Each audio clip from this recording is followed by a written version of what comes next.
Nepal has plunged into chaos, with even the national flag being torn down.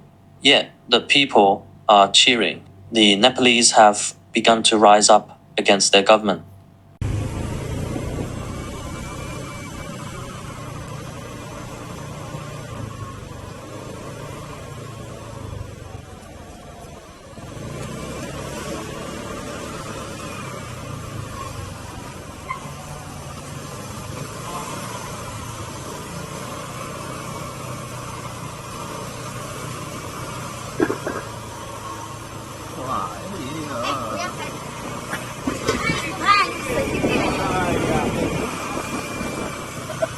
This is the current employment situation in China. Vast numbers of people have no work to do. Late at night, the streets are packed with girls on e-bikes. No need for me to spell out what they're doing. Last night, Poland's airspace was breached 19 times by drones manufactured in Russia.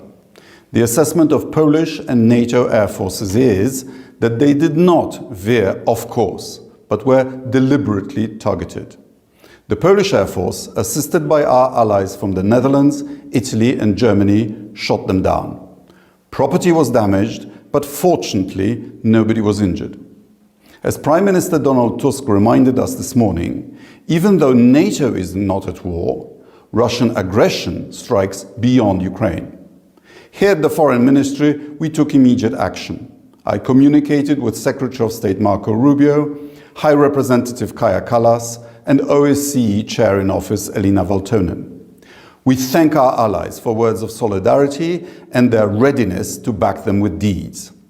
We are taking appropriate measures. First, Poland has activated NATO's Article 4, which provides for joint consultations between NATO allies, quote, whenever, in the opinion of any of them, the territorial integrity, political independence or security of any of the parties is threatened, end quote. We believe Russian provocations call for further strengthening of NATO's eastern flank. Second, a representative of the Embassy of the Russian Federation was summoned to the Ministry of Foreign Affairs and presented with a protest note.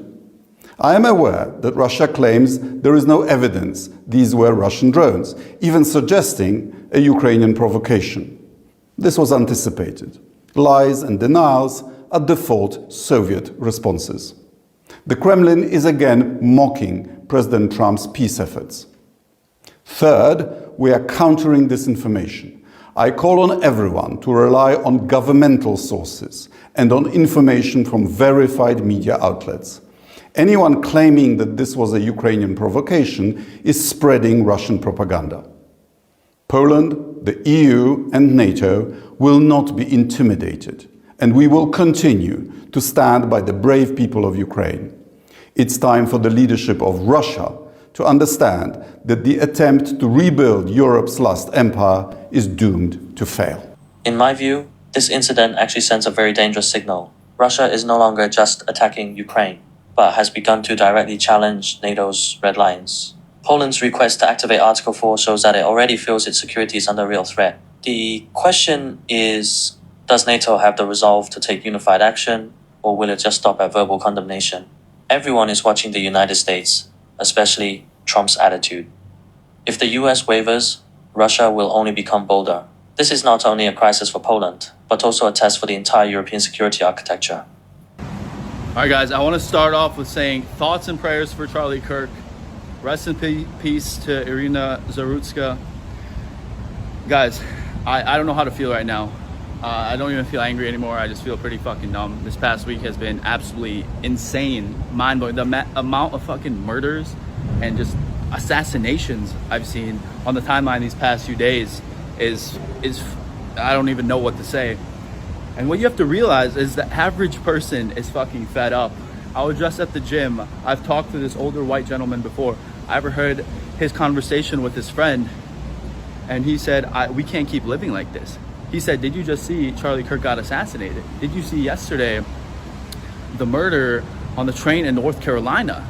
And this guy isn't political. He's just a guy, who does his job and kind of stays out the way. But the average white man is waking up. And what you guys have to realize is everyone's in the fucking fight. The blacks, the Jews, the leftists, whoever it might be, everyone's in the fight except you. except the young white man, young conservative white man, is not in the fucking fight. And I thought the breaking point was yesterday. I didn't know there was gonna be, this is gonna just keep fucking happening. This is absolutely insane, absolutely sickening.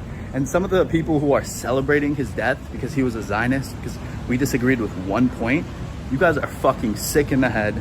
And you guys, I hope you guys get what's coming to you. People are animals, sick, disgusting animals. So again, everyone's in the fight except us. So I don't know, when is everyone gonna wake up? When are things gonna start changing? Is this just gonna keep happening? I don't know, I feel something in the air right now. I hope everyone else feels it as much as I do, but I am sick and fucking tired of living like this. We don't have to live like this, and we won't have to live like this any longer. So wake the fuck up, white man. This young American has voiced what many are feeling. White Americans have endured years of unfair treatment, yet few young whites have ever stood up to push back. He says he can't take this life any longer and hopes more people will step forward and resist. The time is now. This guy's gonna get fucked. Some guy.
I've seen you a couple times. Anyway, nice to see you. You know I didn't see you.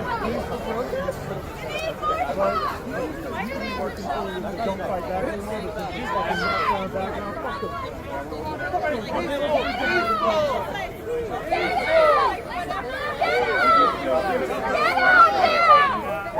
Get out! Get out!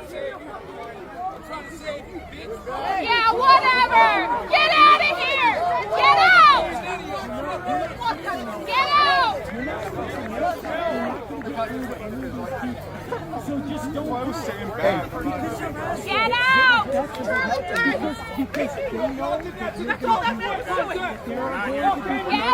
of here! Get out!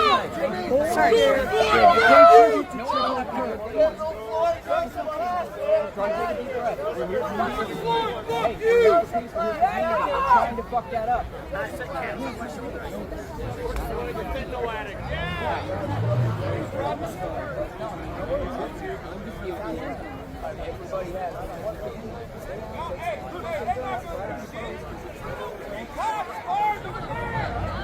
Go back to Moonlight Mountain, you fucking piece of shit! Take your ass 3 times! I appreciate you, man. Sorry about my... Hey, we're all good. Like, this is a tolerant lap. This is supposed to be tolerant.